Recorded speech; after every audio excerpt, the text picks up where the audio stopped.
कच्चा तेल खरीदने के मामले में भारत और अन्य देशों को प्रतिबंधों से दी गई छूट को आगे नहीं बढ़ाने का फैसला किया है। अमेरिका ने प्रतिबंध की घोषणा करते हुए कहा कि ये फैसला ईरान के परमाणु कार्यक्रम पर लगाम लगाने और अमेरिका के साथ दोबारा बातचीत के लिए उस पर दबाव डालने के उद्देश्य से किया गया है। सोमवार 22 अप्रैल को व्हाइट हाउस की प्रेस सचिव ने कहा कि राष्ट्रपति डोनाल्ड ट्रंप ने मई की शुरुआत में खत्म हो रही छूट से संबंधित सिग्निफिकेंट रिडक्शन एक्सेप्शंस यानी SRE को फिर से जारी नहीं करने का फैसला किया है। ये फैसला ईरान के तेल निर्यात को शून्य तक लाना और वहां से राजस्व के प्रमुख स्रोत को खत्म करना है। दरअसल ईरान के साथ हुए 2015 में ऐतिहासिक परमाणु समझौते से हटते हुए अमेरिका ने पिछले साल नवंबर में ईरान पर पुनः प्रतिबंध लगाया था। अमेरिका ने दुनिया के सभी देशों को चेतावनी देते हुए कहा था कि वो अगर अमेरिकी प्रतिबंधों से बचना चाहते हैं तो ईरान से कच्चे तेल का आयात बंद कर दें। हालांकि अमेरिका ने भारत समेत चीन, ग्रीस, इटली, ताइवान, जापान, तुर्की और दक्षिण कोरिया को अगले 6 महीने यानी 2 मई 2019 तक के लिए प्रतिबंधों में छूट दी थी। इसके साथ ही ईरान से तेल आयात में कटौती की भी शर्त लगाई गई थी। प्रतिबंध से छूट की ये अवधि 2 मई को समाप्त हो रही है। अमेरिका के विदेश मंत्री माइक पॉम्पियो ने ईरान पर प्रतिबंध लगाने की बात करते हुए कहा कि ईरान से तेल आयात करने को लेकर देश को मिली छूट की समय सीमा 2 मई को खत्म हो रही है और 2 मई के बाद किसी भी देश को कोई छूट नहीं मिलेगी। पॉम्पियो ने कहा कि प्रतिबंध के बाद ईरान के साथ किसी भी तरह का संपर्क और साझेदारी को बड़ी गलती के तौर पे लिया जाएगा। उन्होंने कहा कि हम ईरान से आयात को 0 पर देखना चाहते हैं। अगर प्रतिबंध के बाद भी कोई देश ईरान के साथ व्यापार जारी रखता है तो उस देश को भी अमेरिका के प्रतिबंधों का सामना करना पड़ सकता है। Today I am announcing that we will no longer grant any exemptions. We're going to zero across the board. We will continue to enforce sanctions and monitor compliance. Any nation or entity interacting with Iran should do its diligence and err on the side of caution. The risks are simply not going to be worth the benefits. We've made our demands very clear to the Ayatollah and his cronies. End your pursuit of nuclear weapons. Stop testing and proliferating ballistic missiles. Stop sponsoring and committing terrorism. Halt the arbitrary detention of U.S. citizens. Our pressure is aimed at fulfilling these demands and others, and it will continue to accelerate until Iran is willing to address them at the negotiating table. Iran पर प्रतिबंध लगने से तेल के संकट की आशंका को देखते हुए पॉम्पियो ने कहा कि अमेरिका लगातार सहयोगी देशों के साथ बातचीत कर रहा है ताकि तेल का वैकल्पिक स्रोत तलाशा जा सके। इन विकल्पों में यूएई और सऊदी अरब भी शामिल हैं। I want to emphasize that we have used the highest possible care in our decision to ensure market stability. The United States has been in constant discussion with allies and partners to help them transition away from Iranian crude to other alternatives. And we've been working with major oil-producing countries to ensure the market has sufficient volume to minimize the impact on pricing. Both the Kingdom of Saudi Arabia and the United Arab Emirates have assured us they will ensure an appropriate supply for the markets. And of course, the United States is now a significant producer as well. वहीं Iran समेत कई देशों ने America के इस फैसले की आलोचना की है। ईरान से सबसे ज्यादा तेल आयात करने वाले देशों में से एक चीन ने ईरान पर अमेरिकी प्रतिबंध को एक तरफा बताया है। चीन ने कहा है कि चीन की सरकार अपने कानूनी अधिकारों और चीन के हितों की रक्षा करने के लिए प्रतिबद्ध है। 中方一贯反对美方实施所谓的单边制裁和长臂管辖。中国同伊朗的合作公开透明、合理合法，理应该得到尊重。中国政府致力于维护本国企业的合法权益，我们愿为促进国际能源市场的稳定发挥积极和建设性的作用。 ईरान से तेल आयात करने वालों में चीन के बाद भारत दूसरा बड़ा आयातक देश है। भारत ने ईरान से साल 2017-18 में जहां 2 करोड़ 26 लाख टन कच्चे तेल की खरीदारी की थी, वहीं प्रतिबंध लागू होने के बाद इसे घटाकर 1 करोड़ 50 लाख टन सालाना कर दिया था। अब इस फैसले के बाद से भारत को 2 मई के बाद ईरान से अपना तेल का आयात रोकना होगा। दरअसल भारत अपनी ऊर्जा जरूरतों को पूरा करने के लिए ज्यादातर आयात पर ही निर्भर है। वहीं ईरान भारत को तेल आयात पर कई तरह की छूट देता है। ऐसे में भारत को ईरान का विकल्प तलाशना होगा। Bureau report, Rajya Sabha TV. Bharat अपनी ऊर्जा जरूरतों के लिए सबसे ज्यादा आयात पर निर्भर करता है। ऐसे में ईरान से तेल खरीद पर अमेरिका के प्रतिबंध के बाद भारत की आपूर्ति पर काफी असर पड़ने की संभावनाएं हैं, क्योंकि भारत अपनी जरूरत का 80% तेल आयात करता है। इस बड़ी जरूरत का एक अहम हिस्सा ईरान से आयातित होता है।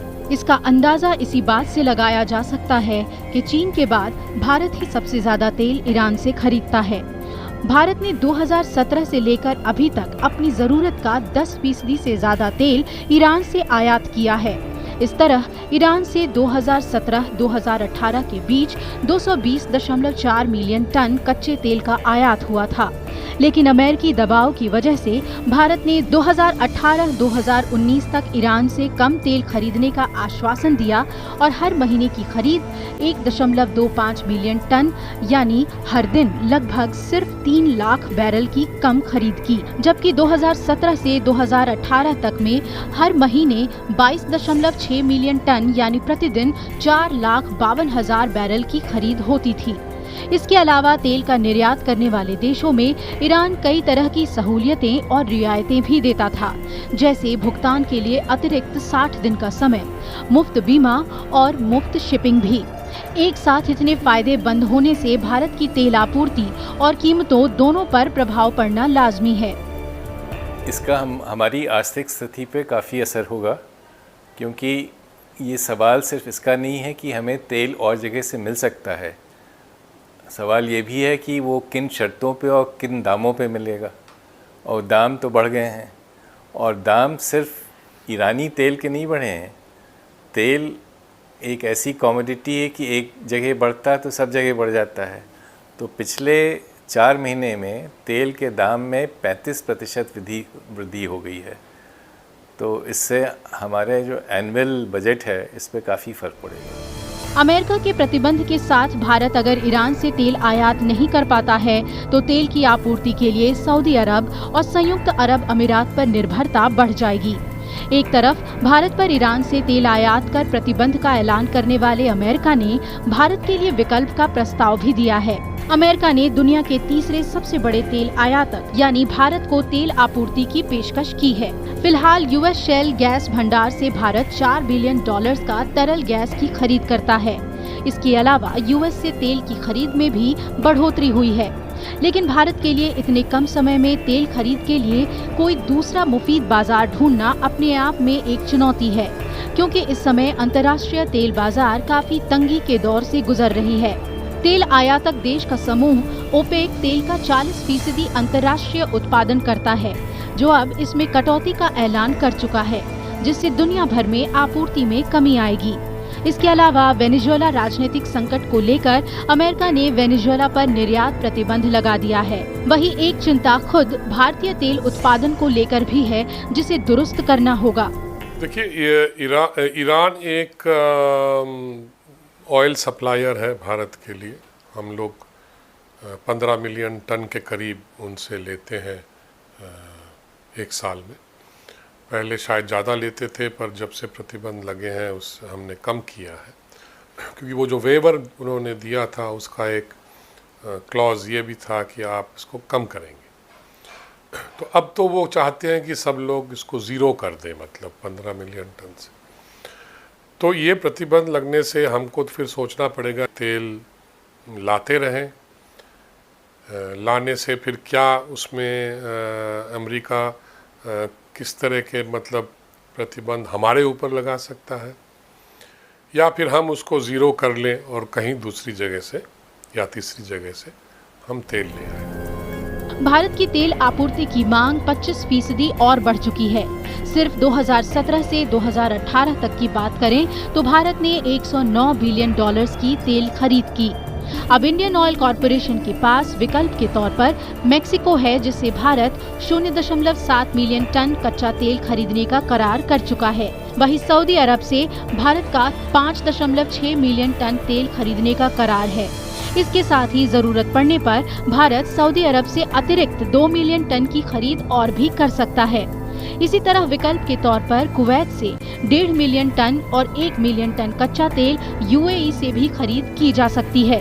दरअसल भारत दुनिया का तीसरा सबसे बड़ा उपभोक्ता है और भारत की आपूर्ति करने के मामले में ईरान, इराक और सऊदी अरब के बाद तीसरा सबसे ज्यादा तेल निर्यात करने वाला देश था।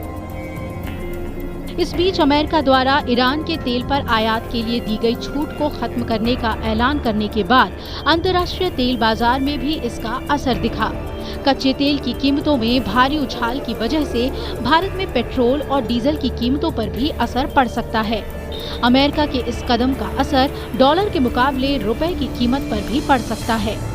Bureau report, Rajya Sabha TV.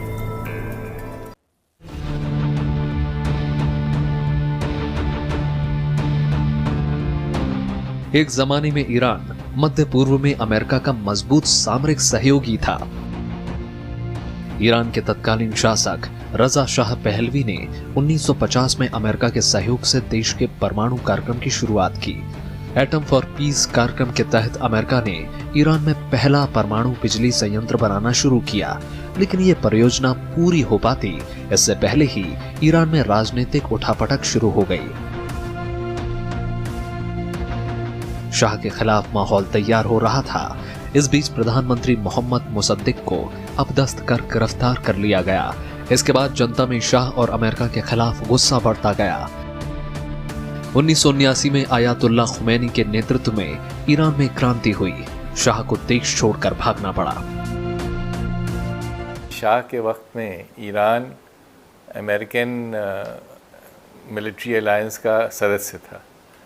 ये संबंध तब से बदले या बिगड़े जब से ईरान में 79 में क्रांति हुई, और हॉस्टेज इशू इसका एक बड़ा कारण है। और वो यादें अभी भी अमेरिका में हैं, लेकिन जो इमीडिएट रीज़न था डिसआर्मेंट इशू वो तो सॉल्व हो गया था, और अमेरिका की अनुमति के साथ उस समझौते पे का नेगोशिएशन हुआ था और अप्रूवल हुआ था। रजा शाह पहलवी के तख्ता पलट के बाद अमेरिका और ईरान के बीच कूटनीतिक रिश्ते खत्म हो गए। उसका परमाणु कार्यक्रम भी अधर में लटक गया। आयतुल्लाह खुमैनी ने परमाणु हथियारों के खिलाफ फतवा जारी किया और परमाणु कार्यक्रम बंद कर दिए। लेकिन मध्य पूर्व में बढ़ती चुनौतियों के मद्देनजर 1990 में ईरान ने एक बार फिर से परमाणु कार्यक्रम पर आगे बढ़ने का फैसला किया। ईरान ने रूस के सहयोग से बुशर में अधूरे पड़े परमाणु बिजली संयंत्र का काम शुरू कर दिया। इस बीच ईरान ने यूरेनियम संवर्धन के लिए भी घरेलू तकनीक विकसित करनी शुरू की। ईरान इससे पहले परमाणु अप्रसार संधि पर दस्तखत कर चुका था। इस बीच 2002 में ईरान सरकार के विरोधियों ने पेरिस में एक प्रेस कॉन्फ्रेंस कर परमाणु कार्यक्रम के बारे में कई रहस्य उजागर किए। नेशनल काउंसिल ऑफ रेजिमेंट नाम की उस संस्था ने दावा किया कि ईरान ने अंतर्राष्ट्रीय बिरादरी से छिपाकर परमाणु कार्यक्रम से जुड़े कई परिसर विकसित कर लिए हैं। इनमें अरक और नतांज शहर में रिसर्च रिएक्टर और भारी जल उत्पादन सुविधाओं के विकास को लेकर ईरान अंतर्राष्ट्रीय बिरादरी के निशाने पर आ गया। अमेरिका और यूरोपीय देशों के अलावा ईरान के कई पड़ोसी देश उसके परमाणु कार्यक्रम के विरोध में खुलकर सामने आ गए। इजराइल ने इसे अपने अस्तित्व के लिए खतरा बताया तो उसे सऊदी अरब ने परमाणु कार्यक्रम को मध्य पूर्व में ईरान की सैनिक महत्वाकांक्षाओं से जोड़कर देखा। लेकिन तमाम विरोध के बीच ईरान अपने परमाणु कार्यक्रम पर आगे बढ़ता रहा। साल 2010 में ईरान ने 20% तक नाभिकीय संवर्धन की क्षमता हासिल कर ली। इधर 2011 में बुशर स्थित परमाणु बिजली घर भी बनकर तैयार हो गया और 360 मेगावाट की पहली इकाई से ईरान ग्रिड को बिजली मिलनी शुरू हो गई। ईरान दावा करता रहा है कि उसका परमाणु कार्यक्रम शांतिपूर्ण है और उसका मकसद ऊर्जा जरूरतों को पूरा करना है, लेकिन पश्चिम के देश ईरान से सहमत नहीं हुए। ईरान के खिलाफ अमेरिका और उसके सहयोगी देशों ने कई आर्थिक प्रतिबंध लगा दिए। इससे तेल और गैस जैसी प्राकृतिक संसाधनों से समृद्ध होने के बावजूद ईरान की कमर टूट गई। इसके बाद अमेरिका, फ्रांस, जर्मनी, ब्रिटेन, रूस और चीन के साथ उसकी बातचीत का लंबा दौर शुरू हुआ। आखिरकार जुलाई 2015 में ईरान और अमेरिका समेत अन्य देशों के साथ वियना समझौता हुआ, जिसे ईरान परमाणु समझौता कहा जाता है। बराक ओबामा ने उनके साथ जो वार्तालाप के माध्यम से एक एग्रीमेंट किया था, उसका नाम था JCPOA, तो जिसमें ईरान ने अपने ऊपर कुछ पाबंदियां लगवाई थी कि हम न्यूक्लियर काम नहीं करेंगे, न्यूक्लियर वेपन नहीं बनाएंगे, पर उसकी एक मियाद थी, शायद 15 साल की थी, और उसमें इंस्पेक्शन का रेजीम था कि क्या कर रहे हैं आप, कहाँ पे आपका वो है, कुछ ऐसी चीज़ें थी जो उन्होंने डिस्ट्रॉय करना था, तो वो सब किया ईरान ने। लेकिन डोनाल्ड ट्रंप के राष्ट्रपति बनने के बाद अमेरिका को ये लगने लगा कि ईरान वियना समझौता के तहत मिल रही परमाणु सामग्री का इस्तेमाल हथियार बनाने के लिए कर रहा है। अमेरिका का ये भी मानना है कि इस समझौते के बाद भी ईरान गैर परमाणु बैलिस्टिक मिसाइल का निर्माण कर रहा है। साथ ही वो सीरिया, यमन और इराक में शिया लड़ाकों और हिजबुल्लाह जैसे संगठनों को लगातार हथियार सप्लाई कर रहा है। अमेरिका को लगता था कि ईरान की इन हरकतों को रोकने के लिए इस समझौते को रद्द कर इसे कठोर बनाने की जरूरत है। और आखिरकार साल 2018 में अमेरिका ने खुद को ईरान के साथ हुए ऐतिहासिक परमाणु समझौते से अलग कर लिया। ये अमेरिका की आंतरिक राजनीति से बड़ा संबंधित है और अमेरिका में रिपब्लिकन और इस पक्ष जो है उसने काफ़ी इस ना सिर्फ डोनाल्ड ट्रंप बल्कि जो और रिपब्लिकन कैंडिडेट्स भी थे जो हार गए, वो अभी भी ईरान के ख़िलाफ़ बड़े स्ट्रॉन्ग पोजीशन रखते हैं। तो ये कोई बायलैटरल इशू नहीं है, ये उनकी आंतरिक राजनीति का एक अंग है।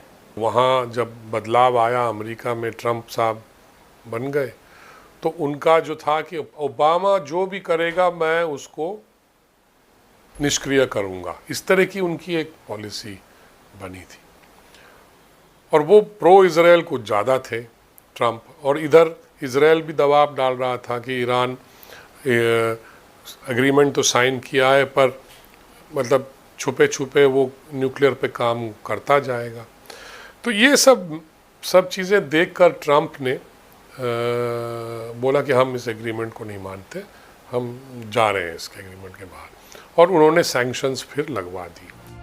इसके बाद अमेरिकी राष्ट्रपति डोनाल्ड ट्रंप ने ऐलान किया कि ईरान के साथ हुए समझौते के बाद आर्थिक प्रतिबंधों में जो रियायतें दी गई थीं, उन्हें दोबारा लगाया जाएगा। Bureau report, Rajya Sabha TV.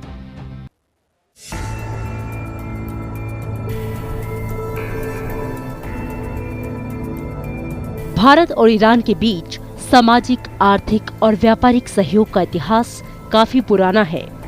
Bharat चीन के बाद ईरान से तेल का दूसरा सबसे बड़ा ग्राहक है। दोनों देशों का सालाना द्विपक्षीय व्यापार करीब 2000 करोड़ डॉलर है। ईरान जहां भारत की ऊर्जा जरूरतों के बड़े हिस्से को पूरा करता है, वहीं भारत ईरान को दवा, भारी मशीनरी, कल पुर्जे और अनाज का निर्यात करता है। सामरिक तौर पर दोनों देश एक दूसरे के पुराने सहयोगी हैं। अफगानिस्तान, मध्य एशिया और मध्य पूर्व में दोनों देशों के साझा सामरिक हित भी हैं। ईरान की राजधानी तेहरान में दूतावास के अलावा जाहिदान और बंदर अब्बास शहर में भारत के वाणिज्य मिशन हैं। हमारे संबंध तो 2000 साल से हैं और सन 47 तक हमारी एक सीमा भी साथ साथ थी। वो पाकिस्तान के उत्पन्न होने से वो सीमा टूट गई, लेकिन हमारे जो आर्थिक, राजनीतिक और सांस्कृतिक संबंध हैं वो अभी तक जारी हैं और जारी रहेंगे। भारतीय कंपनियां ईरान में कारोबार की बड़ी संभावनाएं देखती हैं। ईरान के तेल रिफाइनरी, दवा, फर्टिलाइजर और निर्माण क्षेत्र में भारतीय कंपनियां पैसा लगा रही हैं। कंपनियों की पैसा खर्च करने की ताकत और प्रतिबंध हटने के बाद खुला बाजार भारतीय कारोबारियों के लिए अपार संभावनाएं लेकर आया है। उपभोक्ता वस्तुओं के अलावा भारत मशीनरी, ऑटो और खनन क्षेत्र में भी ईरान के साथ सहयोग कर सकता है। पश्चिमी देशों को ईरान शंका की नजर से देखता है, इसलिए ईरानी भारत में अपना पैसा निवेश कर सकते हैं। भारत और ईरान के संबंध बहुत पुराने हैं, उतार चढ़ाव भी आया है उसमें, पर हमारे कुछ मुद्दे ऐसे हैं जिस पे हम लोगों की जो दृश्य है वो एक जैसी है।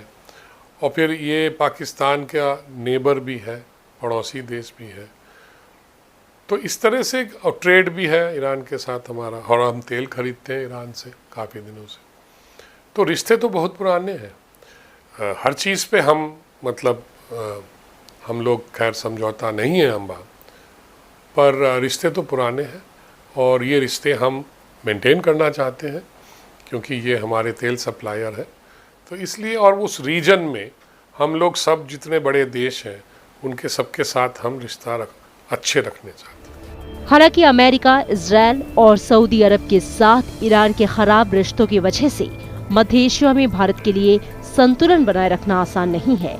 हालांकि परमाणु समझौते के बाद ईरान का मध्य पूर्व, फारस की खाड़ी और मध्य एशिया में भी असर बढ़ा है। भारत को इसका फायदा मिलना लाजमी है। ईरान से बेहतर रिश्तों की वजह से भारत को इराक, सीरिया और लेबनान के पुनर्निर्माण ठेकों में फायदा मिल सकता है। ईरान के रास्ते भारत मध्य एशिया में ताजिकिस्तान, उज्बेकिस्तान, कजाकिस्तान, किर्गिस्तान और तुर्कमेनिस्तान के अलावा रूस और अफगानिस्तान में आसानी से दाखिल हो सकेगा। भारत के सहयोग से चाबहार बंदरगाह का भी विकास किया गया है। इसके साथ ही भारत को अफगानिस्तान और मध्य एशिया में अपने उत्पाद भेजने का वैकल्पिक रास्ता मिल गया है। पाकिस्तान ने भारतीय उत्पादों को अफगानिस्तान या दूसरे देशों में भेजने के रास्ते में हमेशा अड़ंगा लगाया था। भारत अब पाकिस्तान को नजरअंदाज करके अफगानिस्तान और मध्य एशिया के साथ सीधा कारोबार कर रहा है। जाहिर है चाबहार कई देशों के लिए न सिर्फ वैकल्पिक रास्ता है बल्कि व्यापार बढ़ाने का शानदार मौका भी है। दरअसल समुद्र के रास्ते कारोबार करना काफी सस्ता है। सड़क और रेल परिवहन के मुकाबले समुद्र के रास्ते माल भेजने में करीब 1/4 खर्च आता है और इसके अलावा समुद्री जहाज बड़ी तादाद में भारी कंटेनरों को आसानी से ले जाते हैं। भारत के लिए चाबहार सामरिक तौर पर भी महत्वपूर्ण है। दरअसल चीन पाकिस्तान के ग्वादर पोर्ट का विकास कर उसे OROB प्रोजेक्ट से जोड़ रहा है। चाबहार पाकिस्तान और चीन को भारत का जवाब है। ईरान को भारत से चावल, दवाइयां आदि का निर्यात होता है और वहां से भारत तेल आयात करता है। कुछ साल पहले भारत ने यूको बैंक में एस्क्रो खाता खोलकर ईरान से खरीदे गए तेल का भुगतान भारतीय रुपए में जमा किया था।